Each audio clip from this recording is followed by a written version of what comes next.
नमस्कार प्रेक्षकांनो, मालिकेच्या आजच्या भागामध्ये आपल्याला पाहायला मिळणार आहे की ऊर्जाला आता फोन आलाय, तो म्हणजे पद्माचा. पद्माला विक्रांतच्या वारंवार धमक्या येत आहेत आणि पद्माने ऊर्जाला सांगितले की ऊर्जाताई, मला एक नंबरवरून, म्हणजे असे वेगवेगळे नंबर आहेत, त्या अननोन नंबरवरून फोन येत आहेत आणि धमक्या येत आहेत. असं जेव्हा सांगितलं जातं तेव्हा ऊर्जा म्हणते, काय बोलतेस हे सगळं? आणि त्याचबरोबर ऊर्जा म्हणते, काळजी करू नकोस आणि तू गावाकडे आहेस ना, तिथं सेफ आहे, त्यामुळं इकडे येण्याची घाई करू नको, असं सुद्धा ऊर्जाने पद्माला सांगितलेलं आहे. पण तरीही ऊर्जा आता मुंबईत आलेली आहे, कारण तिच्या गावाकडच्या घरी तिला तिला धोका आहे हे तिच्या लक्षात आलेलं असतं. पण इकडे मात्र काही गोष्टी ह्या विचित्र पद्धतीने चालू आहेत. ती म्हणजे ती सुशीला ऊर्जाला काहीही करून कशाही पद्धतीने अडकवत आहे, कारण तिच्यासाठी मास्टर माइंड असणारा हर्षवर्धन आहे आणि ऊर्जाला बिचारीला कल्पना सुद्धा नाही की तिच्या पाठीमध्ये खंजीर खुपसला जातोय, तिला गाफील ठेवून या सगळ्या गोष्टींचा त्रास दिला जातोय, हे कुठं लक्षातही या ऊर्जाच्या येत नाही. ऊर्जाला फक्त असं वाटत आहे की आपण काम करत राहायचं, आपण कष्ट करत राहायचं, लोकांची मदत करत राहायची. पण ऊर्जाच्या लक्षातच येत नाही की तिच्या या कष्ट करण्यामागे तिला त्रास देण्याचाही उद्देश आहे, कोणीतरी तिला जाणून बुजून त्रास देते, ही गोष्ट तिच्या लक्षात येत नाही. परंतु इकडे ऊर्जा आता जेव्हा आलेली असते तेव्हा मात्र तिला पत्ता दिला जातो. त्या पत्त्यामध्ये कंपनीचं नाव असतं आणि ती कंपनी कुठे आहे ते त्यामध्ये लिहिलेलं असतं. तर ऊर्जा तो पत्ता पाहते तर SRL कंपनीचं नाव आहे, केमिकल फॅक्टरी, आणि ती पेट्रोल पंपाच्या मागच्या बाजूला आहे. मग सुनीता तिला सांगू लागते की ऊर्जाताई, मला एक गोष्ट सांगायची, ती म्हणजे ही फॅक्टरी जी आहे ना, ती 10-12 वर्षांपूर्वीच बंद पडलेली आहे. आता ती फॅक्टरी अवेलेबल नाही आहे, ती फॅक्टरी बंद पडलेली आहे. आणि ज्या पद्धतीने ती सांगत असते त्यावरून तर क्लिअर होत असतं की ती जे काही सांगत आहे ते सत्य आहे. मग ऊर्जा तिला विचारत असते की म्हणजे काय म्हणायचंय काय तुम्हाला? आणि त्यावरती ऊर्जाचं असं म्हणणं असतं की बंद पडले म्हणजे कधी बंद पडले, कधी झाले हे सगळं, असं ऊर्जा सांगत असते. आणि तेव्हा ती सांगते की हो, आणि मला हे तिथल्या मुकदमांकडून कळलेलं आहे. आता मात्र ऊर्जा जेव्हा हे सगळं बोलत असते तेव्हा ती म्हणते की त्या मुकदमांना मला भेटायचंय. तेव्हा सुनीता म्हणते की नाही हो मॅडम, नाही भेटता येणार ऊर्जाताई, त्या मुकदमांना नाही भेटता येणार. तेव्हा ऊर्जा म्हणते, असं काय बोलताय तुम्ही? का नाही भेटता येणार? मला भेटलं पाहिजे त्यांच्याशी, आणखी काही माहिती मिळते का ते बघावं लागेल. तेव्हा मात्र त्या बाईचं एकच असतं की अहो कशाला, त्याच्या बिचाऱ्या जीवाला धोका कशाला आपल्यामुळं? कारण हे सगळं जे काही झालंय ते माहिती आहे ना आपल्याला, उगीच या सगळ्या गोष्टी नको व्हायला, असं ती सांगत असते. त्यावरती ऊर्जा म्हणते, असं काय बोलताय तुम्ही? तुमच्या लक्षात येत नाहीये का ह्या गोष्टी किती गरजेच्या आहेत? अहो तुमच्या सोनलची अवस्था बघितली ना तुम्ही, काय झाली आहे. मग आपल्याला जेवढी जेवढी माहिती मिळवता येईल तेवढं मिळवणं गरजेचं आहे ना. मग कशासाठी तुम्ही आत्ता असं बोलताय, असं ऊर्जा विचारत असते. तेव्हा ती बाई म्हणते, अहो समजून घ्या ना ताई, असं नको. त्या माणसाने मला स्पष्ट सांगितलंय की माझं नाव कुठेही येऊ द्यायचं नाही. जर माझं नाव या सगळ्यामध्ये आलं तर त्याचं काही खरं नाहीये, त्यामुळं आपण त्याच्यापर्यंत नको जायला, असं ऊर्जाला ती सांगत असते. तेव्हा ऊर्जा म्हणते, अहो असं काय करताय तुम्ही? तुमच्या लक्षात येत नाहीये का? तुमच्या मुलीचा जीव धोक्यात आहे आणि तरीही तुम्ही एखाद्या माणसाला अशा पद्धतीने कसं काय बाहेर बाजूला ठेवू शकता? तेव्हा ती म्हणते, हे बघा ऊर्जाताई, कसं आहे, आता मी जर तुम्हाला मुकदमांना भेटू दिले नाही तर तुम्ही माझ्या मुलीची मदत नाही करणार ना. मी जाऊन काय सांगू सोनालीला घरी? सांगू का ऊर्जाताई मदत नाही करणार आहे? तेव्हा ऊर्जा म्हणते, असं काही नाहीये. कसं आहे माहिती आहे का, जेवढी माहिती मिळवणं गरजेचं आहे तेवढी मिळवलीच पाहिजे, त्याशिवाय ही केस स्टँड नाही होऊ शकत ना. त्यावरती ती म्हणते की अहो ऊर्जाताई, पण केस स्टँड होत नाही म्हणजे काय म्हणायचंय तुम्हाला? ऊर्जाचं असं म्हणणं असतं की हे बघा, कसं आहे माहिती आहे का, ह्या कोणत्याही गोष्टींवर विश्वास ठेवून मी केस स्टँड करत नाही. मला सगळे पुरावे, सगळ्या गोष्टी व्यवस्थित लागतात. जोपर्यंत मी स्वतः डोळ्यांनी हे सगळं पाहत नाही तोपर्यंत मी कोणत्याही गोष्टींवरती विश्वास ठेवत नाही आणि केस कोर्टात उभीही करत नाही. असं जेव्हा ऊर्जा तिला सांगत असते तेव्हा ती म्हणते की हो बरोबर आहे ऊर्जाताई तुमचं. आणि ऊर्जा मात्र बोलायला सुरुवात करते. ऊर्जा म्हणते की हे बघा, काही झालं तरीही या सगळ्या गोष्टींची माहिती मला मिळणं गरजेचं आहे. आता इकडे हर्षवर्धनने मुद्दामूनच दाभोळकर असोसिएटची जी केस आहे त्या केसमध्ये इकडे शौर्य अडकून ठेवलेला आहे आणि त्याला सांगितलेलं असतं की हे बघा, आणि शौर्य मात्र म्हणत असतो की डॅड, हे दाभोळकर असोसिएटचे सगळे डॉक्युमेंट्स रेडी झालेले आहेत आणि त्यांच्याकडून डॉक्युमेंट्स आलेले आहेत, ऑलमोस्ट सगळे डॉक्युमेंट्स आलेत. बरोबर हर्षवर्धन तो शब्द पकडतो. ऑलमोस्ट म्हणजे तू चेक केलं नाहीस का? झोपा काढत होता का?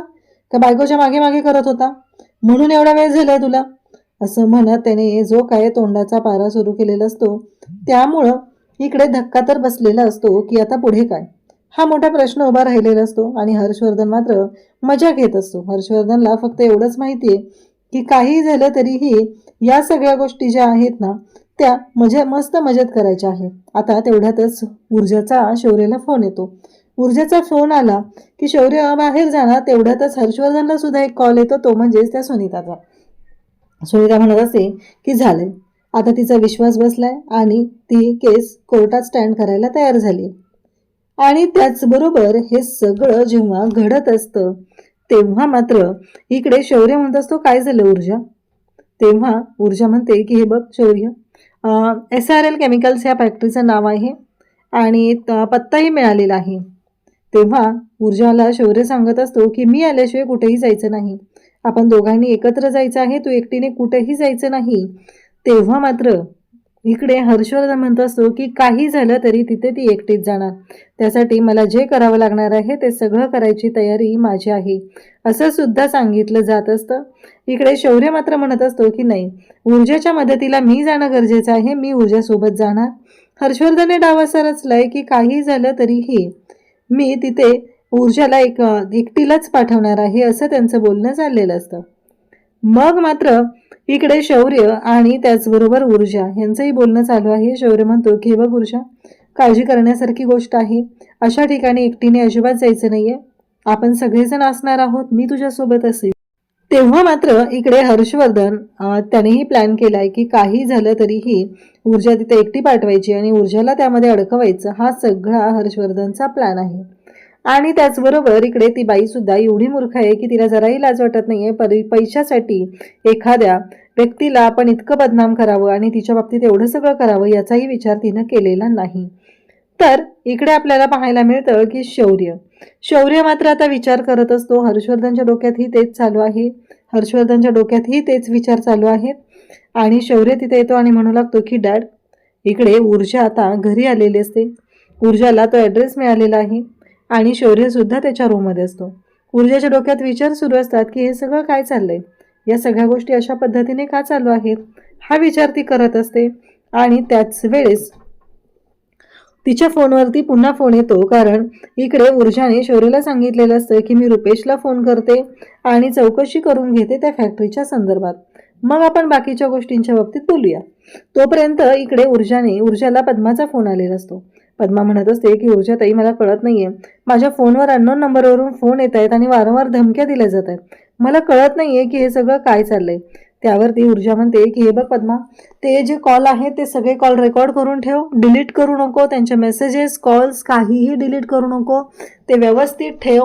आणि त्याचबरोबर एक महत्त्वाची गोष्ट म्हणजे अजिबात घाबरण्याची गरज नाहीये, बरं झालं तू गावी गेलीस, त्यामुळे तू तिथं सुखरूप आहे आणि कोणत्याही गोष्टीसाठी घाबरू नकोस, असं ऊर्जा तिला सांगत असते. तेव्हा मात्र पद्मा म्हणत असते की नाही ऊर्जाताई, तुला माहित नाहीये हे सगळं काय चाललंय, अगं खूप फोन येतात मला आणि वारंवार धमकी दिली जाते. त्यावर ऊर्जा एकच म्हणते की हे बघ, मी तुला सांगितलंय ना काय करायचं आहे, या गोष्टींचा विचार तू करू नकोस आणि तू गावी सुखरूप आहे, असं म्हणत आता ऊर्जाने फोन ठेवलेला असतो. पद्माच्या डोक्यातले विचार संपत नसतात, कारण तिला धमक्या येत आहेत, तिला फोन येत आहेत आणि तिला फक्त एवढंच वाटत आहे की हे सगळं काय आहे आणि मग हे सगळं कसं करायचं मॅनेज, हा विचार चाललेला असतो. तर इकडे मात्र आता घरी सगळ्यांना एकत्र हर्षवर्धनने बोलवलेलं असतं आणि हर्षवर्धन फोनवरती बोलतच आता हॉलमध्ये येतो. सगळेजण जमलेले असतात. तेव्हा सगळेजण विचारू लागतात की काय झालं. तेव्हा हर्षवर्धन सांगत असतो की उद्या आपल्याकडे पार्टी आहे, कारण लवकरच बार काउन्सिलची मीटिंग इलेक्शन येत आहे, त्यामुळं मी काही मेंबरची पार्टी इथे ठेवलेली आहे, काही जजेस लॉयर्स आपल्या घरी येणार आहेत, त्यामुळे ही पार्टी व्यवस्थित झाली पाहिजे. आणि आदित्य, ही जबाबदारी तुझ्याकडे आहे, येणाऱ्या पाहुण्यांना अटेंड करायची जबाबदारी विजया तुझ्याकडे आहे आणि त्याचबरोबर आईसाहेब तुमच्याही काही ओळखी आहेत, त्यांनाही बोलवून घ्या, तेव्हा त्यामुळे इन्व्हिटेशनची जबाबदारी तुमच्याकडे आहे, असं सगळं सांगितलं जात असतं. आणि सगळेजण घरात असतात आणि उद्या दुपारनंतर मला सगळे घरात पाहिजे. आता शौर्य विचारत असतो की डॅड, माझ्याकडे काय काम आहे. त्यावरती हर्षवर्धन म्हणतो की तू तुझ्या बायकोला सांभाळ, फक्त ती वेळेवर आली पाहिजे आणि तिने पार्टीमध्ये राडा घालता कामा नये, एवढंच लक्षात ठेव. कारण जर का तिने काही राडा घातला तर मी शांत राहणार नाही. इकडे दिव्याला मात्र खूप आनंद झालेला असतो. दिव्या म्हणत असते की चला, म्हणजे हे सगळं जे काय आहे ना ते माझ्या मनाप्रमाणे होते हे दिव्याच्या डोक्यात चालू असतं. दिव्याला पार्टी एन्जॉय करायची असते. दिव्या म्हणत असते की आपण जाऊया का, म्हणजे शॉपिंगला जाऊया का, असं दिव्याला सांगितलं जातं. हर्षवर्धनची एकच अट आहे, ती म्हणजे ऊर्जा इथे आली पाहिजे आणि ऊर्जाने कोणत्याही बाबतीत गोंधळ घालायला नको. शौर्यला खरं तर वाईट वाटतं की हे डॅड असे का बोलतायत, असा प्रश्न शौर्यला सुद्धा पडलेला असतो. तर इकडे आपल्याला पाहायला मिळतं की आता युवराज हा दिग्विजय शिर्केंकडे आलेला असतो आणि दिग्विजय शिर्के युवराजला म्हणतात की नाही, तुझ्याकडून काम होऊ शकलेलं नाही. तेव्हा तो म्हणतो की अहो मी असं गेलो होतो, बघितलं ना तुम्ही, मी तुम्हाला पत्ताही पाठवला फोन करून, पण त्यानंतर तो गायब झालाय. मला नाही माहिती, कारण त्यानेच मला काहीतरी खायला आणायचं सांगितलेलं होतं आणि ते आणण्यासाठी मी गेलेलो होतो. आता हे सगळं जेव्हा घडत असतं तेव्हा मात्र दिग्विजय शिर्के म्हणतात की मला माहिती आहे की विक्रांत स्वतः गायब झालाय का त्याला कोणी गायब केले, आणि त्याला गायब करणारी व्यक्ती एकच असू शकते, असं म्हणत इकडे हर्षवर्धन आणि शिर्के या दोघांमध्ये चांगलाच वाद पेटलेला असतो. कारण हर्षवर्धन म्हणत असतो की एक गोष्ट लक्षात ठेवा, जे काही तुम्ही केलेलं आहे ते तुम्हाला असं वाटत असेल की तुम्ही जे केलेलं आहे ते मी सगळं शांतपणे सहन करेल, पण तसं अजिबात होणार नाही. कारण माझ्या तीर्थाला किडनॅप केलं होतं याबद्दल मी अजूनपर्यंत एक शब्दही काढलेला नाही. त्यामुळं आता जर का माझ्यावर आरोप केले जात असतील तर मी काय करेल याचा अंदाज तुम्हाला नाही, एवढं लक्षात असू द्या, अशी धमकी आता हर्षवर्धनने दिग्विजय शिर्केला दिलेली आहे. आणि दिग्विजय शिर्के म्हणत असतो की हे अति होते या वकील साहेब, मी तुमच्याशी नीट बोलतोय, त्याच्यामुळं तुम्ही माझ्याशी नीट बोला. तेव्हा मात्र इकडे हर्षवर्धन म्हणत असतो की बाद झालं, आतापर्यंत मी शांतपणे सगळ्या गोष्टी केलेल्या आहेत, पण आता नाही, असं म्हणत हर्षवर्धनने आता दिग्विजय शिर्केला दाखवून दिलेलं आहे की काही झालं तरीही माझ्यासाठी माझी मुलं महत्वाची आहेत. इकडे ऊर्जा घरी आलेली असते, ती फ्रेश व्हायला जात असते. तेवढ्यातच शौर्य म्हणतो की काय काय झालं मला डिटेलमध्ये सांग. मग ऊर्जा सांगायला सुरुवात करते की त्यांनी मला त्या फॅक्टरीचं नाव आणि पत्ता दिलेला आहे आणि त्याचबरोबर फॅक्टरीबद्दल अशा पद्धतीची माहिती मिळालेली आहे, असं सगळं डिटेलमध्ये ऊर्जा शौर्याला सांगत असते. तेव्हा मात्र शौर्य म्हणत असतो पण या सगळ्यामध्ये आपल्याकडे अजून काहीच माहिती नाही, असं कसं म्हणतेस ऊर्जा, एवढ्या सहजासहजी त्या गोष्टींवर आपण कसा विश्वास ठेवायचा, तुझ्या लक्षात येत नाहीये का या सगळ्यामुळे काय परिणाम होऊ शकतो. तेव्हा ऊर्जा म्हणते म्हणजे, तेव्हा शौर्य म्हणतो की अगं आपल्याकडे कोणाची माहिती नाहीये, म्हणजे ती कंपनी कोणाची आहे, त्याचा मालक कोण आहे, नक्की काय झालंय, खरंच ते पाणी बाहेर पडतंय का, म्हणजे ते दूषित पाणी आपल्या पिण्याच्या पाण्यामध्ये मिक्स होतंय का, याबद्दल आपल्याला काहीच माहिती नाहीये. ऊर्जा म्हणत असते हो बरोबर आहे शौर्य तुझं, पण या सगळ्या गोष्टींबद्दल आपण माहिती काढूया आणि जोपर्यंत त्या कंपनीत जाणार नाही तोपर्यंत डिटेल कळणार नाहीये. इकडे मात्र आता हर्षवर्धनने त्याच्या माणसांना कामाला लावलेला आहे. विक्रांत गायब झालाय, तो कुठे आहे, काय आहे, त्याच्याबद्दल सगळी माहिती काढून घ्या, असं सांगितलं जातं. आणि इकडे पद्मा मात्र आता मुंबईत आली, रिक्षावाल्या काकांना ती पैसे देत असते आणि ऊर्जाने शौर्यला सांगितलंय की पद्माला असे असे फोन येतात धमक्यांचे. आणि तेव्हा मात्र शौर्य तिला म्हणालेला असतो की काळजी करू नको, सगळं व्यवस्थित होईल. आणि आता ऊर्जा पद्माला फोन लाव. ऊर्जा पद्माला फोन लावते, फोन उचलेपर्यंत इकडे कट होतो आणि पुन्हा पद्माच्या फोनवरती वारंवार फोन येऊ लागतात आणि त्या फोनमध्ये इकडे पद्माला धमकीचे फोन येत असतात. त्या धमकीच्या फोनमध्ये एकच गोष्ट क्लिअर होत असते, ती म्हणजे की तू आता मुंबईत आलेली आहे आणि तुझ्या गावाकडे घरी पोचलेलो तुम्ही, सोडलं नसतं तुला, पण आता इथेही सोडणार नाहीये. पद्मा म्हणते कोण आहेस तू, कोण आहे, काय संबंध काय तुझा, असं म्हणत पद्मा बोलत असते. तेव्हा मात्र इकडे पद्माला कळतच नाहीये की या सगळ्या गोष्टी काय आहेत. पद्मा घाबरलेली असते आणि त्या ऊर्जा शिंदेला सांगायचा प्रयत्नही करायचा नाही, असं सगळं सांगितलं जात असतं. तेव्हा मात्र इकडे ऊर्जा ही पद्माचीच काळजी करत आहे आणि ऊर्जा मात्र पद्माचा फोन उचलत नाही, पद्मा मात्र ऊर्जाचा फोन उचलत नाहीये. ही गोष्ट लक्षात आल्यानंतर ऊर्जाला आता जास्त काळजी वाटायला लागलेली असते. ऊर्जाला असं वाटत असतं की नाही, या सगळ्या मागे कोणाचा हात तर नाहीये ना, कोणी पद्माला त्रास देण्याचा जाणून बुजून प्रयत्न तर करत नाहीये ना, हा विचार डोक्यात सुरू झालेला असतो. त्याचबरोबर इकडे ऊर्जा आता पुन्हा फोनवरती असते, तिला पद्माचा फोन आलेला आहे आणि पद्माला ती पुन्हा विचारत असते. पद्मा तिच्याशी बोलायचा प्रयत्न करत असते, पण त्याच वेळेस एक गोष्ट घडते, ती म्हणजे ऊर्जाला समोरून आता सुनीता येते आणि ती हाक मारू लागते. ऊर्जाला कळतच नाहीये की काय चाललंय हे सगळं पद्मा सगळ्या गोष्टी ऊर्जाबरोबर बोलत आहे, तिला क्लिअर करत आहे की मी मुंबईत आली आहे, नक्की काय झालंय.